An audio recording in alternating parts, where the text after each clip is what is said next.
یہ سڑک کا حال دیکھ رہے ہیں، یہ سڑک جو یہاں موجود ہے، سڑکوں کو دیکھیے جس کا کھیت سڑک کے کنارے ہوتا ہے، ان کا حال یہ ہے کودال لیا اور گیا اور جانے کے بعد سڑک کو چھانٹ کر کے اپنے کھیت کو بڑھا لیتا ہے۔ یہ حق اور سچ ہے۔ عمر گزری ایسی دشت کی سیاحی میں، اسی جنگل کے سیر میں ہماری بھی عمر گزری ہے۔ آپ دیکھیے سڑک کا کیا حال ہے، لوگوں کا معاملہ یہ ہے سڑک کو کاٹ کر کے اپنے کھیت کو بڑھا لیتے ہیں۔ سنیے، سرکاری زمین پر سرکار کی اجازت کے بغیر مسجد بنانا جائز نہیں ہے، تو آپ کے لیے سڑک کو کاٹ کر کے، سڑک کو چھانٹ کر کے اپنے کھیت کو بڑھا لینا جائز ہوگا؟ نہیں، جائز نہیں ہوگا۔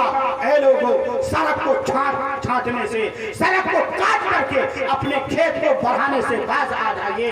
اس کھیت کو بڑھانا آپ نے جو بڑھایا ہے یہ جائز نہیں ہے۔ اس کی جو آمدنی آئے گی اور آل کو چھانٹ کر کے آپ نے جو دوسرے کی زمین بڑھا لیا ہے، اس سے جو آمدنی آئے گی یہ حلال روزی نہیں ہے، یہ حرام روزی ہے۔ باز آ جائیے، سڑک کو چھانٹ کر کے اپنے کھیت کو بڑھانے سے رک جائیے، سڑک کو کاٹ کر کے اپنے کھیت کو بڑھانے سے۔ ہم کسان ہیں، ہمارا ایک معاملہ نہیں ہے، بلکہ ہمارا تو معاملہ یہ ہے، یہ کچی سڑک ہے، ہمارا کھیت ادھر ہے، ہم کرتے ہیں، جاتے ہیں کودال لے کر کے، کیا کرتے ہیں، سڑک کو کاٹ دیتے ہیں اور پائپ ڈال دیتے ہیں، گیہوں کا کھیت پٹاتے ہیں کہ نہیں پٹاتے ہیں؟ کیا ایسا ہے کہ نہیں ہے؟ ہمارا حال یہ، پمپنگ شیٹ اگر ادھر ہو اور اس کے بعد کھیت ادھر ہو، گئے اور پائپ کو بچانے کی غرض سے سڑک کو کاٹا اور کاٹ کر کے اس کے بعد پائپ کو دیا، کھیت پٹا لیا اور اس کے بعد چلے گئے۔ یہ میرا معاملہ ہے۔ لوگوں یاد رکھیے، آپ کہتے ہیں خوشبو لگانا سنت، عطر لگانا سنت، کدو کھانا سنت، کھجور کھانا سنت، دودھ پینا سنت، لیکن آپ بھول جاتے ہیں کہ راستے سے تکلیف دہ چیز کو ہٹانا بھی یہ سنت ہے اور اہم سنت ہے۔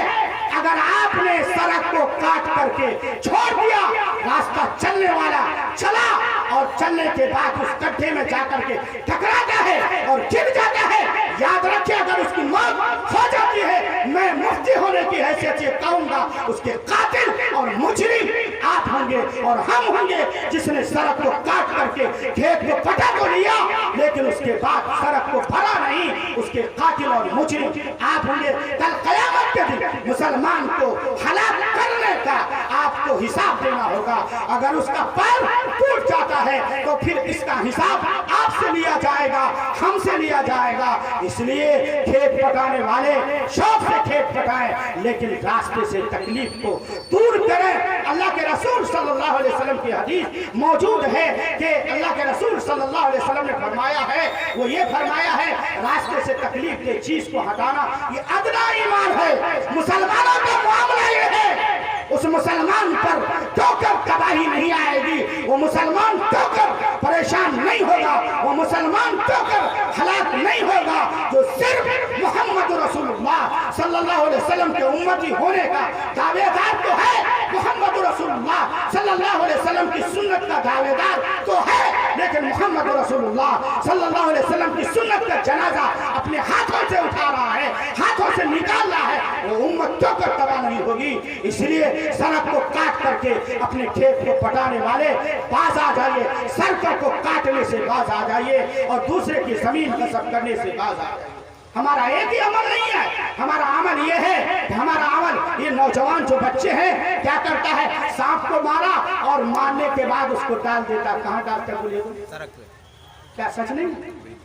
کیا سچ نہیں ہے؟ کیا امام الباری آسمان سے بولا ہے؟ یہ حق ہے، یہ مسلمانوں کا عمل ہے، یہ سچ ہے۔ مسلمان کا عمل یہ ہے، مچھلی مارے گا اور سانپ کو مار کر کے ڈالے گا سڑک پر ڈالے گا، تاکہ راستہ چلنے والے ڈر جائیں، تاکہ راستہ چلنے والے کے پیر میں سانپ کا کانٹا چبھ جائے۔ اے محمد رسول اللہ صلی اللہ علیہ وسلم کے امتی ہونے کے دعوے داروں، یہ محمد رسول اللہ صلی اللہ علیہ وسلم کا طریقہ نہیں ہے۔ محمد رسول اللہ صلی اللہ علیہ وسلم کا طریقہ تو یہ ہے، آپ صلی اللہ علیہ وسلم اگر ایک پتھر کو اگر دیکھتے ہیں راستے پر تو راستے سے اس تکلیف کے پتھر کو ہٹاتے ہیں۔ اے نوجوانوں کیا کر رہے ہو؟ اے بچوں کیا کر رہے ہو؟ ہمارا حال یہ، میری ماں اور بہنوں کو دیکھیے اور ہم لوگوں کو دیکھیے، کروڑوں کی بلڈنگ بنائیں گے، لاکھوں کی بلڈنگ بنائیں گے، لیکن استنجا خانہ نہیں بنائیں گے، پیشاب خانہ نہیں بنائیں گے، لیٹرنگ روم نہیں بنائیں گے، جائیں گے دوسرے کی زمین پر پاخانہ کریں گے، دوسرے کی زمین پر پیشاب کریں گے۔ اے لوگوں یہ حق ہے۔ اور جائیں گے کہاں؟ مائیں ہماری غور سے سنیں، اب زیادہ بچہ کے پیخانہ کو اب پوچھ کر کے وہ گھاس میں پوچھ کر کے ڈالیں گی کہاں؟ سڑک کے کنارے۔ یہ حال ہے کہ سڑک کے کنارے ڈالیں، کھیت میں کی موجود ہے لیکن کھیت میں نہیں ڈالیں گے، سڑک کے کنارے ڈالیں گے۔ یہ رسول اللہ صلی اللہ علیہ وسلم کی سنت نہیں ہے، رسول اللہ صلی اللہ علیہ وسلم کا طریقہ نہیں ہے۔ بچوں کو سڑک کے کنارے پیخانہ کروانا یہ رسول اللہ صلی اللہ علیہ وسلم کا طریقہ نہیں ہے، بلکہ لکھا تو یہ ہے، فقہائے کرام نے لکھا ہے، اگر آپ پاخانہ اگر میدان میں کرتے ہیں، غور سے سنیے، مفتی ایک مفتی آپ سے کہہ رہا، اگر پاخانہ اگر آپ میدان میں کرتے ہیں، پاخانہ کرنے کا طریقہ بھی رسول اللہ صلی اللہ علیہ وسلم نے بتایا۔ ہمارے نبی کا طریقہ تو یہی ہے، آپ صلی اللہ علیہ وسلم کا طریقہ ہے، انہوں نے ایک ایک بات کو بتایا ہے۔ آپ اگر پاخانہ اگر میدان میں کرتے ہیں، طریقہ تو یہ ہونا چاہیے کہ آپ مٹی کو ڈال کر کے پاخانہ کو ڈھک دیں، یہ طریقہ ہے پاخانہ کرنے کا۔ لیکن ہمارا حال تو یہ ہے کہ ہم سڑک کے کنارے بیٹھ جاتے ہیں اور اس کے بعد پاخانہ کر کے نکل جاتے ہیں، تکلیف دینے والے کو تکلیف راستہ چلنے والے کو تکلیف دیتے ہیں۔ اے لوگوں یہ محمد رسول اللہ صلی اللہ علیہ وسلم کا طریقہ نہیں ہے۔ بہرحال ہم تو یہ کہہ رہے تھے کہ غریبوں کے مال کو لینے سے باز آ جائیے، غریبوں کے مال کو ہڑپ کرنے سے باز آ جائیے۔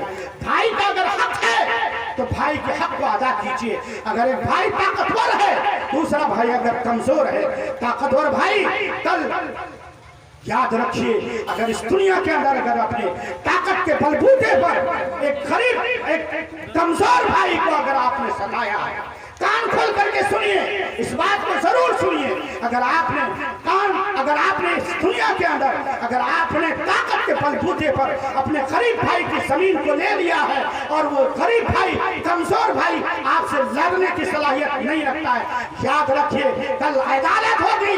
اللہ کی طاقت سب سے بڑی طاقت ہے، اللہ کی عدالت ہوگی، اللہ احکم الحاکمین عدالت کی کرسی پر بیٹھیں گے اور بیٹھنے کے بعد وہاں انصاف ہوگا، وہاں کوئی چودراہٹ کام نہیں آئے گی، وہاں سماج کا مکھیا ہونا کام نہیں آئے گا، وہاں سماج کا مفتی ہونا کام نہیں آئے گا۔ سب سے بڑی طاقت اللہ کی طاقت وہاں پر ہوگی۔ وہ لوگ جو اس دنیا کے اندر غریب کے مال کو چھین کر کے کھا لیا ہے، وہ لوگ جو غریب بھائی کے مال کو چھین کر کے کھا لیا ہے، کل قیامت کے دن اللہ کی عدالت میں اس کو حساب دینا ہوگا، ایک ایک پائی کا حساب دینا ہوگا، ایک ایک لمحے کا حساب دینا ہوگا، ایک ایک حصے کا حساب دینا ہوگا۔ اس لیے بھائیوں اگر آپ نے غریب بھائی کے مال کو غصب کر لیا ہے، چھین لیا ہے، دے دیجئے اسی دنیا کے اندر۔ اگر آپ نہیں دیتے ہیں یاد رکھیے کہ کل قیامت کے دن آپ کو دینا ہی ہوگا۔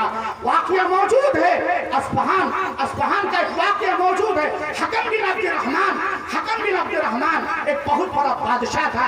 حکم بن عبد الرحمن ان کی فوج نے ایک بڑھیا کی گائے کو ذبح کر کے کھا لیا تھا، اور حال یہ تھا اس گائے پر بڑھیا کی زندگی کا انحصار تھا۔ وہ بڑھیا اپنے گائے کو دھو کر کے اور دودھ سے اپنی زندگی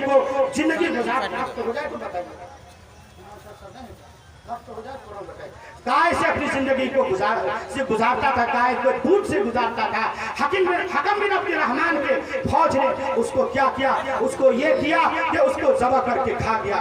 بادشاہ کی حکومت کو سامنے رکھ کر کے اس نے کھا لیا۔